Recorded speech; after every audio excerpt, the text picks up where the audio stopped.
So, I know why you're here. You're here to learn about the immune system. We already know that the immune system protects our bodies from illnesses. But how? Stay tuned and I will tell you. This is Lecxery and you're watching Let's Do This. Unlike any other organ system, the immune system doesn't have any eminent organ. Rather, it consists of a wide spread of cells and chemicals. The immune system allows the body to recognize its own cells and defend against pathogens and cancer cells. It has two main subdivisions, the innate defenses and the adaptive immune response. To help with our discussion, we have our friends from Cells at Work. The characters in this anime represent the cells in our body.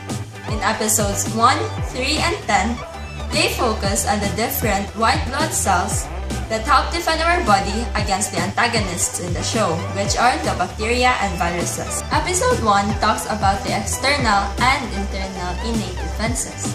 The external barriers are our first line of defense. These are our skin, mucus, wax, tears, cilia, strong acids, and normal microbiota. When there is a breach of the external barrier, our internal innate defense steps into action. In this episode, the neutrophil managed to kill a whole lot of the bacteria. However, one had escaped. Neutrophils are highly active white blood cells and are first to react. It took a while to defeat the pneumococcus, since he used a bacterial capsule to defend itself. There was a need for the helper T cells to tell the killer T cells to step into action. The episode then ends with a sneezing reflex to remove the bacteria. Now, let's dive deeper into the internal innate response. Parts of the internal innate defense are inflammation, fever, and white blood cells. In episode 10, we can see more white blood cells into action.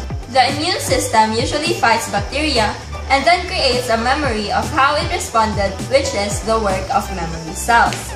The next time the body encounters the same pathogen, it can use that memory to defeat pathogens more easily. However, in this episode, the immune system is exposed to a Staphylococcus bacteria, which is able to escape this immune response. The lymphocytes had a hard time defeating this bacteria, especially when it was able to use fibrin and use coagulase to overcome the body's defense system. However, the monocytes or macrophages came into action and defeated the bacteria. Next, let's move on to episode 3, which shows the adaptive immunity response. The naive T cell first encounters the virus. Then, neutrophils came to the rescue. Then a macrophage appears, then the killer T cells. The complication for this episode is that the influenza virus is able to proliferate inside the body. At this point, B cells help.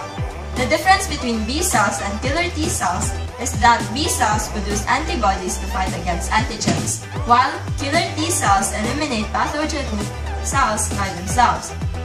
Also, with the help of the dendritic cell, the once weak naive T cell has turned into an effector T cell and helped wipe off the virus. However, they could not defeat one last virus. This virus has mutated into a type A influenza virus, which can withstand the attacks of the killer T cells and B cells. However, that's a whole nother story.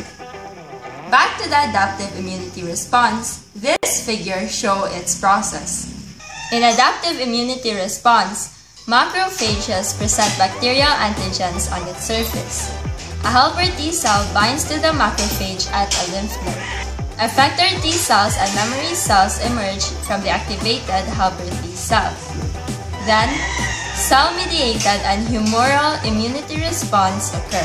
Cell-mediated immunity kills cells that are already infected by the pathogens, while humoral immunity response relies on antibodies. All of those help us to be healthy as can be. That is all for the video, and I hope you learned something. If you want to learn more, you can check out my previous video, which is about the circulatory system. Thank you for watching, and see you next time.